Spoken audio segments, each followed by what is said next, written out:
Yeah, thanks for the introduction, Neil and Peter. So it's my pleasure to come and give this talk to you guys. It's a talk that I gave about a year ago in Houston. So similar audience, maybe slightly different, more American focused. And obviously I kind of finished it with a bit of a look forward. You can imagine that a year ago, that look forward would look very different from what it is today. So I think it just speaks to, not just this industry, but, the tie-in with geopolitics so intense that it changes all the time. So, it's not an easy industry to work in, and people say, well, it's cyclical. I always say, well, I wish it was cyclical because then I could predict it. So it's even more difficult than that. But what I thought I would do is kind of give you my perspective, and that's all it is. It's my perspective. Doesn't mean it's right or wrong. And it probably picks on things that I've seen or I've talked about with people. It's not everything in here I've worked myself, or things that I have worked myself, to sort of give you my perspective on what's happened over the last 50 years or so. And I'm going to start in the late 70s, at the time of the a couple of big crises events in the Middle East that drove a lot of panic in the Western world in terms of us running out of oil and not having access, not having the energy security for the resources that our economies desire. So I'll start in kind of the late 70s, looking at that perspective and what that did to the industry at the time, where literally as you can see in the image here, it's from my home country in the Netherlands, where we could literally bike on the highways at a time because such dramatic measures were deemed necessary that there were car-free Sundays, car-free weekends in response to kind of the shutdown of the export, in that case from Iran, and the influence that it had on kind of the global commodity. And I'll walk through some probably mostly focused deep water developments, kind of what I learned there, for some of the shale gas developments in the US and how that really has impacted. Really, to me, that is the most significant impactor in terms of supply and potential supply in the last decade. And as I said, it's just my perspective. It's kind of an interesting thing to think about when you think about the industry, and I'm going to mostly talk about petroleum geology, but as you see, by extension, that's sort of relevant to geoscience in general. But one of the things that you'll see in this business is that kind of the machines and the people will work together most of the time. So there are breakthroughs that are driven by data acquisition, data processing phenomena. A lot of what you'll see in this talk is seismic-based progress and advances, but it always has to go in with novel approaches in the way that you interpret data and come up with novel ideas and concepts, which is always individual driven. So those two kind of go hand in hand, and it's sometimes very difficult to actually. It's very much a chicken and egg kind of phenomenon. It's like, what drives what? Is it the idea that drives the acquisition or the processing of certain data? Or is it doing a certain data acquisition or processing that reveals something that generates the idea? And I think, and there's a lot of cases where one drives the other drives the one. They kind of have to go together. You really can't have one without the other. The one thing you do need that you can't go without, and that's here at the pinnacle of that little graph, it's the piggy bank, it's the value proposition, a monetary value proposition. There has to be a value proposition, or otherwise none of this is going to happen. Okay, so if you take the value proposition away, this whole thing kind of falls apart, which kind of, it's not specific to this business, it's kind of for any kind of business. This is maybe a little bit cheeky of me, but I kind of went back to the start of my career. So in the early 2000s, when I started with ExxonMobil, there were two companies that were kind of at opposite ends of the spectrum in terms of what they proposed was their value proposition. They're both perfectly valid value propositions. I'm not saying, with hindsight, we can argue about it, but in the early 2000s, BP had a value proposition that was, we are becoming an energy company. We're still doing oil and gas, but we recognize the value to transition to other types of energy. So we're We're no longer an oil and gas company, we're an energy company. So that's a value proposition that they had. At the same time, I remember the CEO at that time, Lee Raymond, pretty much saying, this is our business. We produce and refine oil and gas. We're darn good at it. This is our core business, and we don't see any reason to deviate from this core business for decades to come with the outlooks they have. So, two very different value propositions. They were both valid at the time. In the early 2000s, energy transition was probably starting to get into the front of people's minds a little bit, although not as much as it is right now. There was always a recognition, back actually in 79, that recognition was dire, that we need other forms of energy because we're running out of oil and gas. I think by the early 2000s, there was this is still a finite resource and we're still growing world economies. Keeping that pace of what's necessary to keep the economies growing is quite tremendous if you look at how much the oil and gas production has gone up since the early 80s. But they're kind of looking at that value proposition. At that point, there was also this thing called global warming and climate change. That I think by the early 2000s, most people probably agree that was a true proposition, and that the human influence on that was driving that.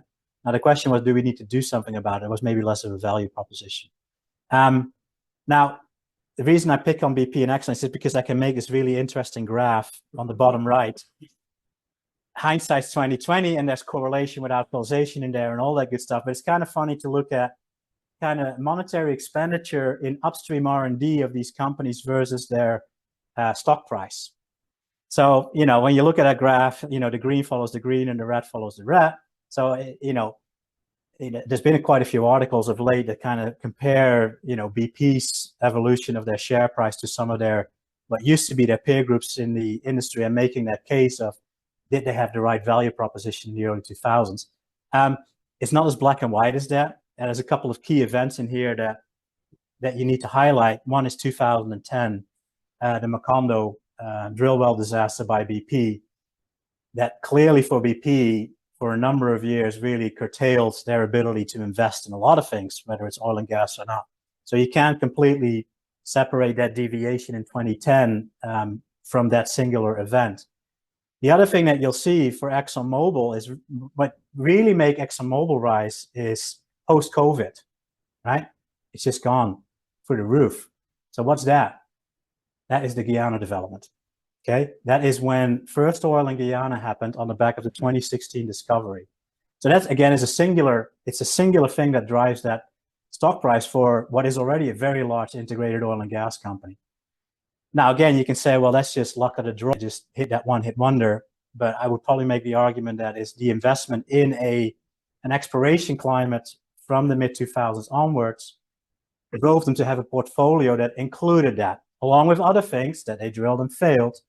But the portfolio included a number of things that ultimately gave them a better chance to succeed at that value proposition. Now we're in 2025. What's the value proposition now? The energy transition is more obviously upon us. We're living through it. We're in the energy transition. But my argument will be that both value propositions are still valid, right? So BP's from back in the day, there are now more companies on that value proposition or trying to figure it out, but there's still a value proposition to oil and gas for the next 30 to 50 years at least. Globally, and I'm going to argue even in the UK, there's a value proposition, but it needs the right circumstances to make that a value proposition. Now there's a much more complex driver beyond a monetary value proposition, and that is the value proposition of limiting the adverse effects of rapid global warming, right? That's a fact, and the interpretation that it's because of us burning oil and gas is, I would say, refutable, but we can still argue about it. But that is part of this value proposition now as well, and that puts a whole new spin on non-commercial aspects of a value proposition. It's like, what are we going to do about this to not adversely affect something that is not going to be good for the planet and not going to be good for humankind? Okay, so different value proposition, but that's just sort of a little bit of a view in there. So let's start in 1979. We are shouting that we're running out of oil. And And that's on the back. That's the Iranian Revolution. That's on the back of the Yom Kippur War in the mid-70s as well. Those are two big events in the Middle East that significantly disrupted global supply of oil at a time when demand was growing very, very rapidly. Okay. When you look at this graph at the bottom left, the black line in here shows you the fraction of global production of just liquids controlled by the OPEC organization, all the countries in OPEC. In 1975, they controlled about 60% of global oil production. So they had a big lever in all of this, right? By 1979, that was still about 60%. Between about 1975 and 1980, Western countries come up with a strategy that tells we need to get away from this reliance on Middle Eastern oil because we cannot be sure about the security of supply. This was all about security of supply at a time when the demand was growing rapidly. So what did? They incentivize exploration and production on their own territory, on their own continental shelves. Now, a little bit of fortunate timing in the UK is that in the early 70s, the North Sea Petroleum Province as being there and being significantly large was established. Forties Field, Beryl, some of those multi-billion barrel fields were discovered in the early 70s. So there was a notion that, okay, now what we need to do is incentivize the development of this. What really drove the production to go up from about 1975 and 1985, technology-wise, was 3D seismic. Okay, so the first commercial 3D seismic application, I think in the world, but maybe someone else in the world will dispute it, but it was 1975 over the Beryl field in the UK. That technological advance really helped being much better at appraising and also much better at continued exploring for oil and gas. So it really increased the success rate of wells significantly, to the point that the UK production from 1975, when it was a couple of 100,000 barrels of liquids a day, went up to about 2.5 million barrels of liquids a day over the course of 10 years. Okay, so that's driven by the value proposition, the incentive, the technology advance of 3D seismic, and a little bit of fortunate timing, right? That the discoveries were made just before all of this kicks off. But that's a tremendous driver, and that comes on the back of this oil crisis. It's really interesting to look at the U.S. at the same time, and I'm showing you in orange in the bottom line the production on the U.S. offshore Gulf of Mexico. The U.S. also incentivized further exploration, but you see that on the U.S. Gulf of Mexico, there was actually very little growth of production over that time period. That was because at that point, the technology was really still limited to shelf exploration and post-salt. And that was already a fairly mature province in the Gulf of Mexico by the early 70s, because that had been discovered 20 years prior. So at that point, that technology, at some point, the technology can give you more if you've already in a mature basin. Okay. The other thing that happened in the US at that time that really did drive up the production was offshore Alaska, Prudhoe Bay. Okay, so if you look at the discovery of Prudhoe Bay and how fast that went into production is remarkable. It's discovered in 1969, and you'll see that in a later graph. The hump of added production that came from Alaska really drove US into their second of 3 production humps that you'll see in that country. So while the Gulf of Mexico didn't do so much because it was fairly mature for the technology available at the time, Alaska really kicked in at that point. So at that time, it's quite remarkable, and I'll show you the graph later. The economies were growing at rates, at very significant rates throughout this time period, and the only available energy source really was oil and gas.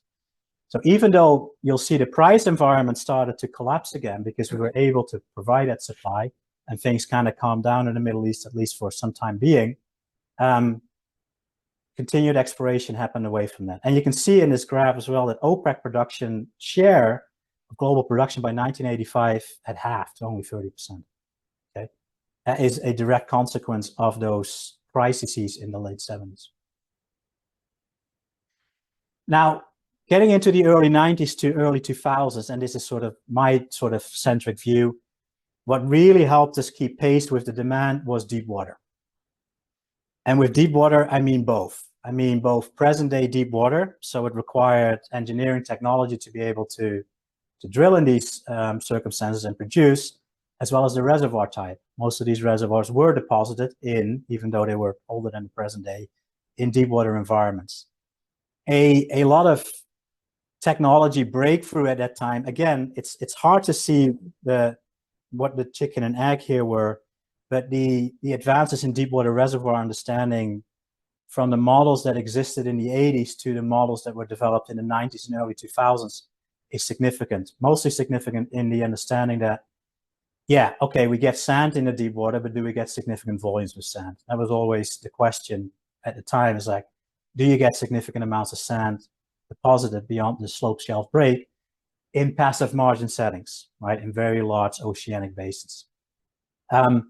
Development of those models relied on the seismic data to be able to come up with the seismic phases and the seismic recognition criteria to do that. So they go hand in hand, okay? The other thing that's really important at that point is to be able to de-risk a lot of these really expensive wells. This is really when the DHI technology became, it was invented long before that, but this is where DHI technology really became part of your work mode, okay? Your ability to see flat events and structural conformance of amplitudes are really the two key things that help de-risk a lot of these wells to be drilled. So it's a combination of reservoir understanding as well as the DHI concepts.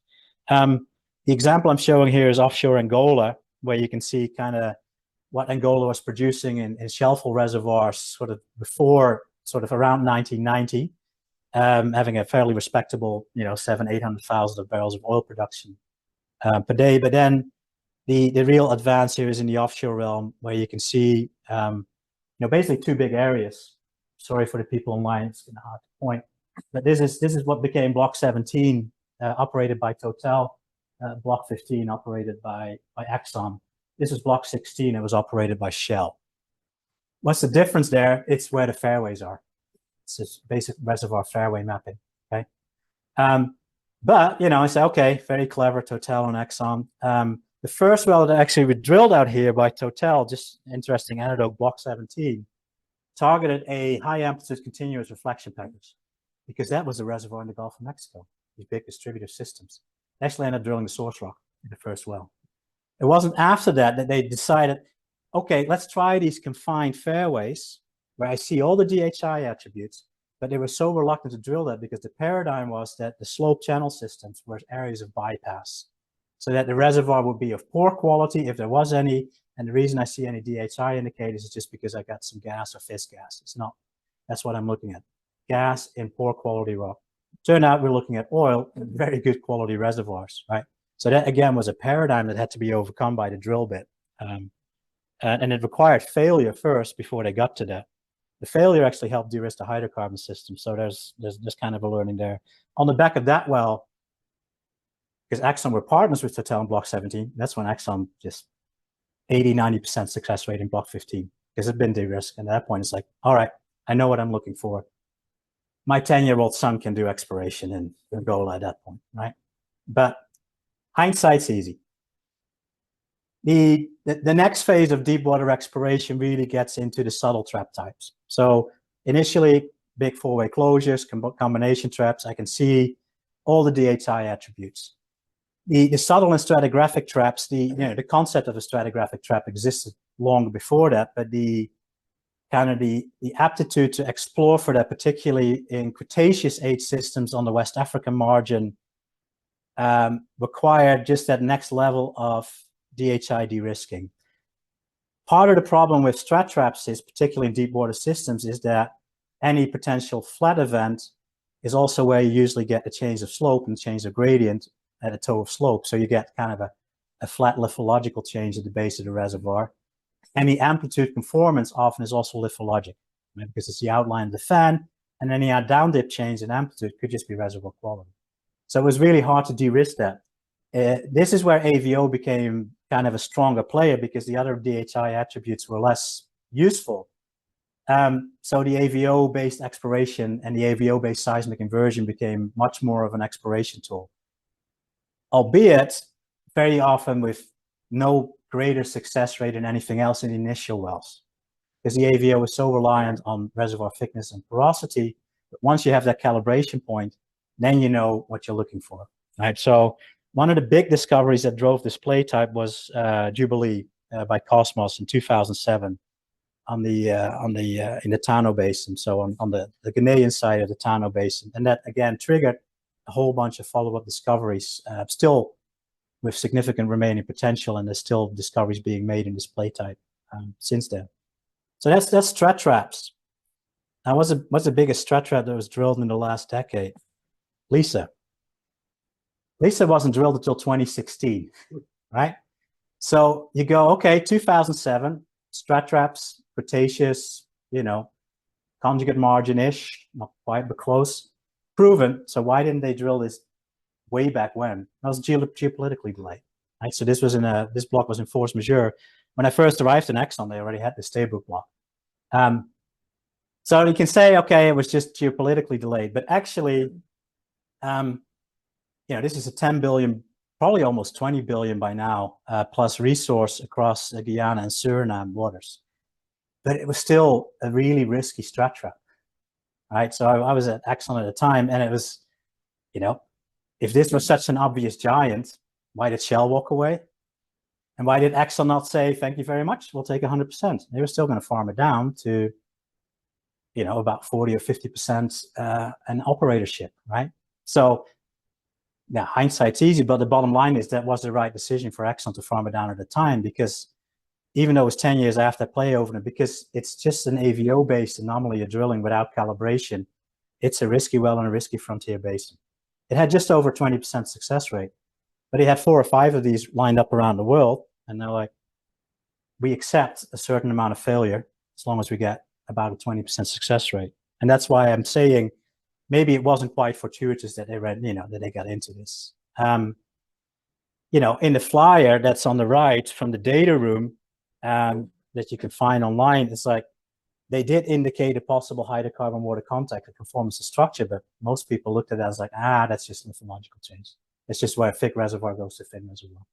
And again, that's kind of interesting. So hindsight's 2020. What's really interesting, and I did a little video on this recently, is that before or during the Lisa well drilling, Apache was drilling a couple of wells on the Suriname side, which are the 2 white dots on the Suriname side. They were actually chasing something a little further outboard. They were failures. The second well that Exxon drilled, Skipjack, which was a lookalike to Lisa, was wet. So they drilled the second well after the first well success with the calibration wet. There was a possibility that Skipjack would have been the first well.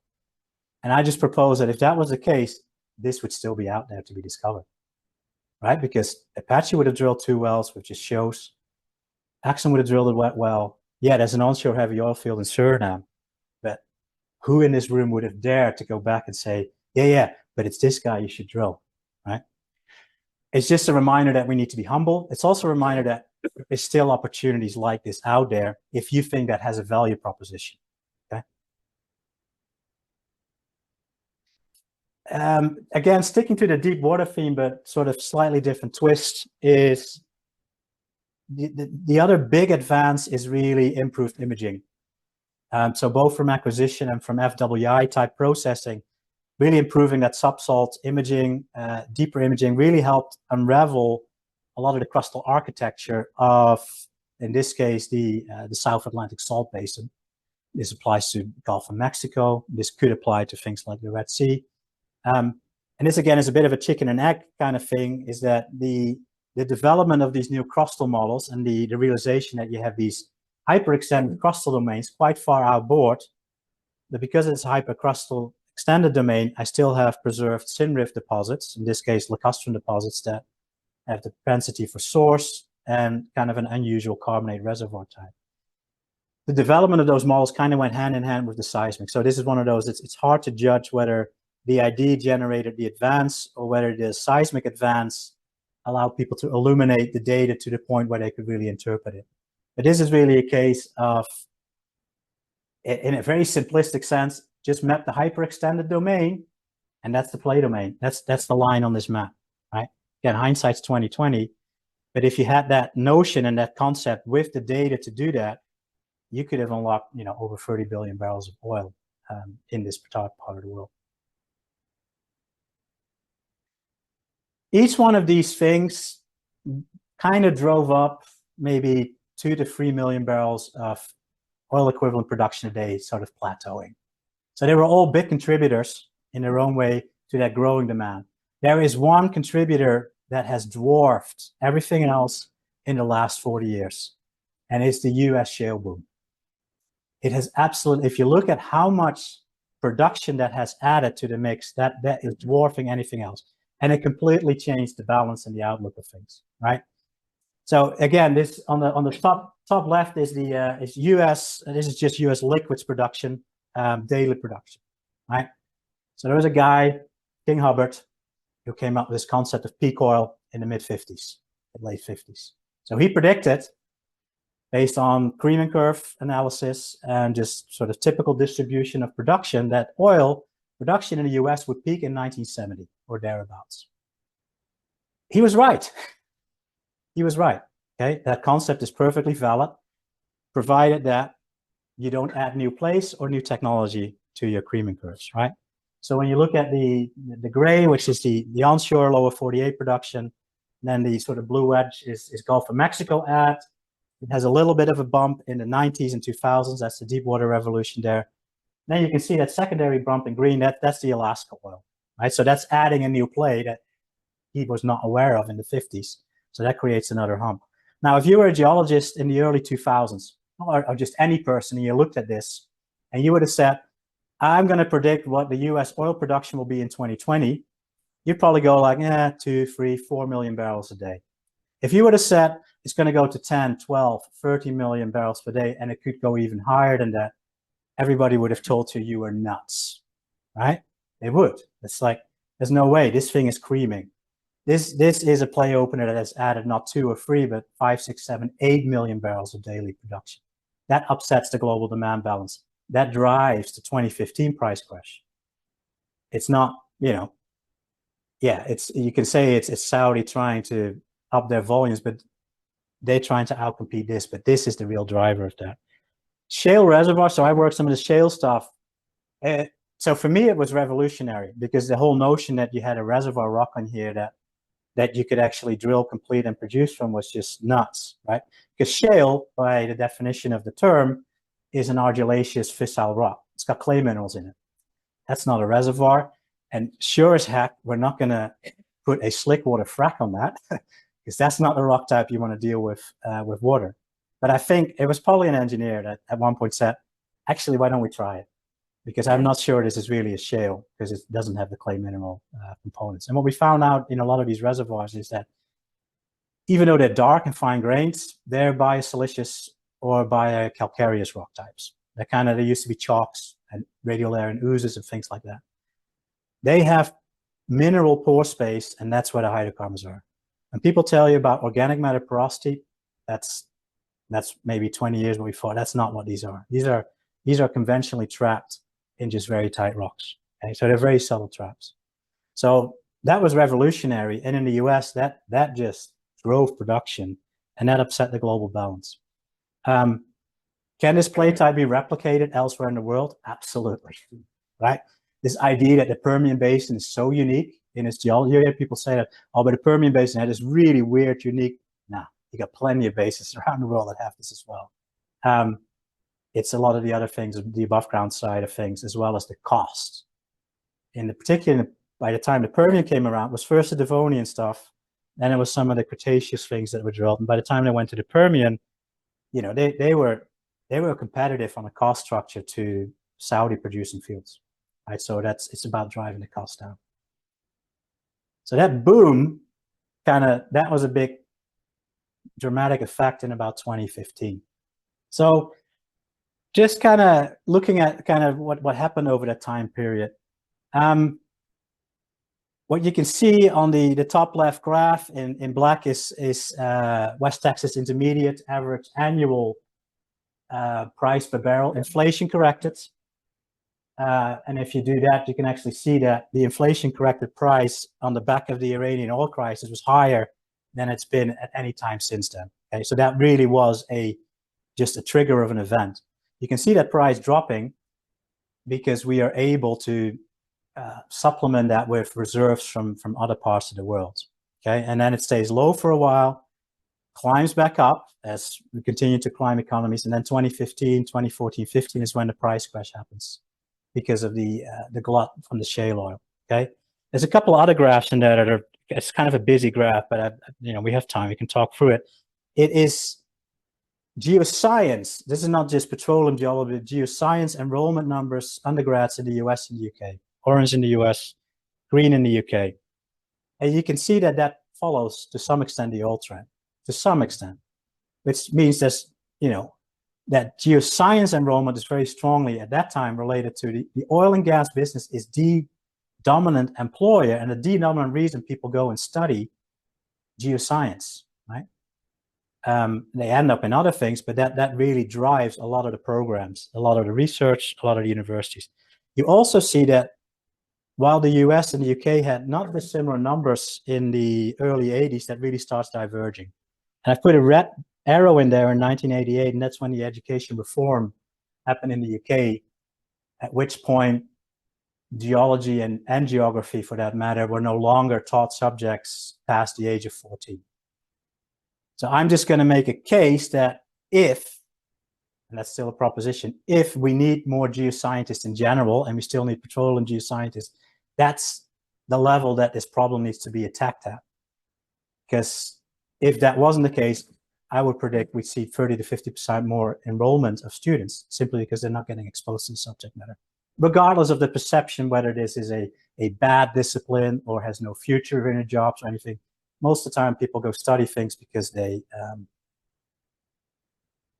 they enjoy doing it. And that gets triggered at the teenage years. And if you don't trigger that, you're going to lose it. So that's sort of a bit of a pitch to that. The bottom left graph is two demographic distributions of geoscientists from two companies. One in 2015, when I worked for that company and had the ability to make these graphs and try to articulate something about that. So that company, at the time, we had what we call the double hump, or the camel distribution. We had a lot of senior folks that were hired in the 70s to 80s. We had a lot of younger folks that were hired in 2005 to 2015. And we had this valley of almost nobody in between that would have been hired in the mid 80s to late 90s, right?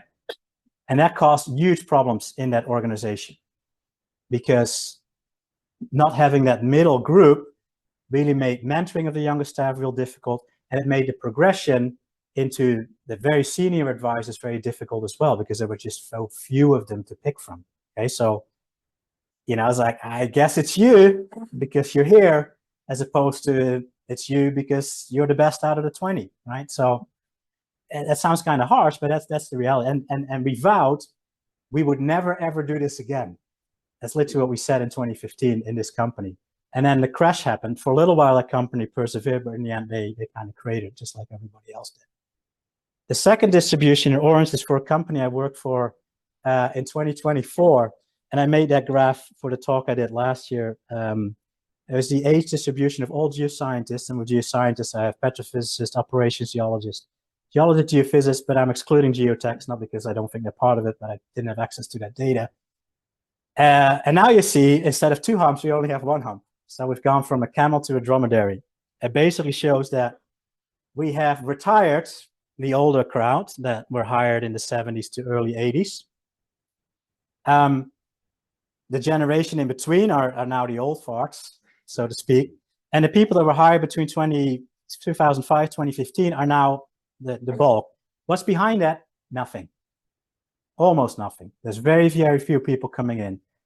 That is not a sustainable hiring model for any organization that has an outlook beyond 10, 20 years, okay? So this is gonna come back to bite the industry if you think there's still a value proposition for at least 15, 20, 30 years. Because given the current demographics, in 15, 20 years, well, there'll be hardly any geoscientists, period, but there'll definitely not be any petroleum geoscientists. So the question is, do we still need them in 15 to 20 years? And if we do, then the value proposition should be keep calm and carry on. It's like, don't go hire hundreds of people, but there should be a steady hiring. There should also be a steady intake at university level that requires some level of grassroots stimulation, I'm afraid, to get there. Otherwise, we're kind of screwed as a not just us as a discipline, but kind of our contribution to society. Okay.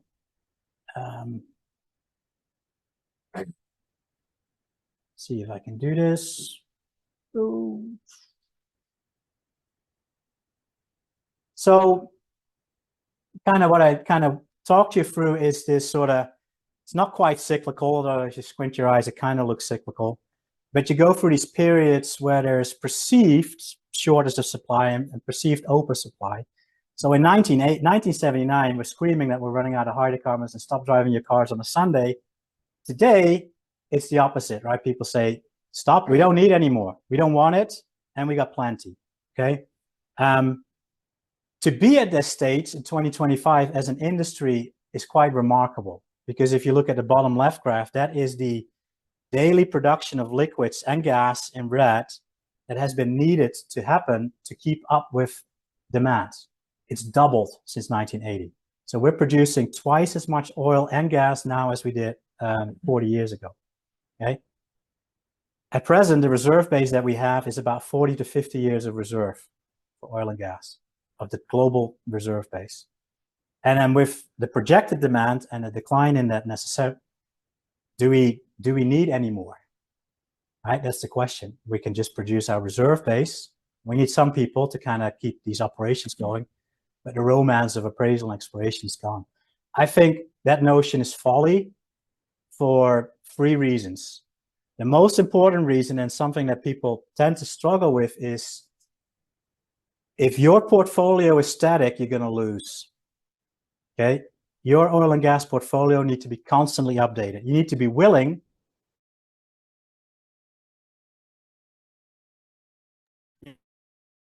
for different entities, and that was definitely hammered into me when I was at Exxon. The CEO literally said in one town hall in front of people, our job is to crush the competition. That's maybe a little harsh way of saying we want our portfolio to be better than others. You don't want to just look at your own portfolio and say, that's great. You need to know what the other people do. You need to know how you compare to them, because best portfolio wins. So you need to continue to do that. The second thing is that a lot of the global reserve base is tied up in heavy oil, very carbon intensive. So we would want to replace that with much more favorable projects, okay? And the third reason is, and that really driven home everywhere, but especially in Europe after the Ukraine invasion, and maybe it's now even more clear with what's kind of happening policy-wise in the US, it's security of supply, okay? Yes, it's a globally traded commodity, but if you cannot rely on the gas from Russia or the LNG from the US, what are you going to do, okay? And, you know, I just thought I'd add a slide in here, if I can get there. Because we're in the UK and we're in Aberdeen, I just thought I would throw something in here that kind of speaks to the UK-centric perspective. On the top right is a graph that Matt Brettel at Aberdeen University kindly offered to me. Actually, Yusuf Abu Yusuf is in the audience, who generates this product called GeoExtract, which is a great kind of compilation of not just the data, but also a way to visualize and image that. And kind of use that in kind of our evaluation analysis. But the bottom line is that the transition, regardless of how fast some people want it to happen, it's going to take 30 to 50 years, okay? Even once the transition is complete, we're still looking at about 100 to 200 million barrels annually of oil and gas that's needed to just keep going. That is a value proposition to me, okay? The problem is that the current fiscal environment does not support that value proposition. But you know, this is my personal opinion, having worked some of the North Sea, shooting fish in a barrel, kind of like that notion, looking at the barrel embayment as an example. There's just so much remaining potential to keep these hubs going for so much longer.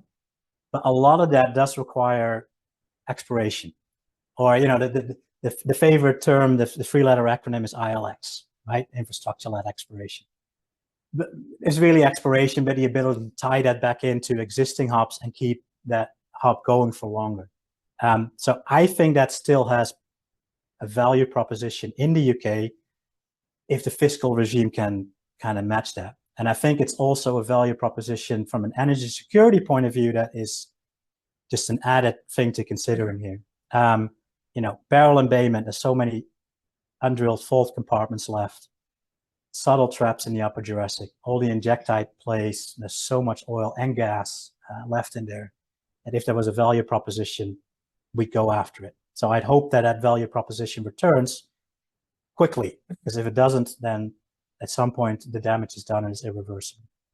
Okay, so just to kind of summarize, this is just, again, my centric view of kind of what happens in terms of technology and people and things that I think are big hitters. They're me-centric, the kind of things I worked on. You know, seismic as sort of a generic term has been a huge player throughout the mid-70s to present day. And I think it will, there'll probably be a few more tricks that we can get out of that. But the advance from 3D seismic to DHI to seismic inversion and the FWI inversion really has helped, kind of in tangent with a lot of these technologies that people have developed in terms of seismic stratigraphy, deep water reservoir characterization, basic tectonic model, shale characterization. They kind of go hand in hand. You can't have one without the other. You know, at the bottom, you know, for me, like, you know, going to uni in the early 90s was sort of, that was for me, it was transformable. Like we went from literally from paper the day I started to now we're all on computers by the time I went into the industry, and it was just kind of mind-blowing that happened. And then on top of that, the internet, initially I had to sort of guess the web address. Search engines were like, for me, that was revolutionary, right? And it was doing that. You know, now we're staring down the barrel of generative AI, and I'm trying to keep up and catch up. But, you know, garbage in, garbage out, still valid. But I think that has a role to play. But again, there's got to be a human component, a human element to it. So it's not going to be like Terminator where the machines will take over. At least I'd like to think it isn't. But, you know, I think that's the next thing that will really be a big driver in the way we work. You know, the statements of oil and gas will be a dominant part of the energy mix globally for at least the next 50 years. Domestically also, that is a fact, that statement. The lower carbon developments will displace carbon intensive reserves. That means you still need to diversify your portfolio. You know, people say, oh, frontier exploration, I don't want to get into that because the timelines of that is going to be beyond the energy transition. That's not true, okay? And the value proposition of success in frontier, like you see for Exxon's share price on the back of Lisa, you should look at Hess's, they were the ones farming in, is tremendous. So that's a value proposition you should not lose sight of as an oil and gas company. And the geopolitics are now just fascinating, let's call it that. But I think it drives home this notion of energy security a lot more. So I think exploration is needed. Geoscientists are needed. Petroleum geoscientists are needed. We are going to find out as an industry, we're going to really be lacking them. We're not doing a lot of favors to ourselves with our hiring and firing cycles and not having that sort of steady as you go mentality. But if people ask me, should I still study this, petroleum geology or geology in general, I will say, well, I'm not going to give you that advice. There's only one piece of advice I will give students or younger people. And the graph in the middle is the least precise, but it's the most accurate graph in this entire talk. Okay, it's no scales, but it's things you enjoy doing and things you are good at. That correlates very strongly. So the only thing I will say to the younger people in the crowd that are looking at, you know, is there a future or not? I think there is. And in the meantime, you've only got one life to live. So do what you enjoy doing. You'll be good at it. You hopefully will find a way to make that part of a professional monetary compensation in there. You know, I've had a lot of fun doing this. And I think it will remain. It will go through some hurdles again, but I think we have another long time to kind of dabble in this business. So that's it. Thank you. Just plug for myself. Used to work in these companies. I now run my own company that specializes in geoscience consulting and training. We provide a lot of training with a seismic stratigraphy, sequence stratigraphy kind of slant to it. So you can contact me through that. I also hold an honorary position at the university, so I teach a bit there. I hang out a little bit there as well.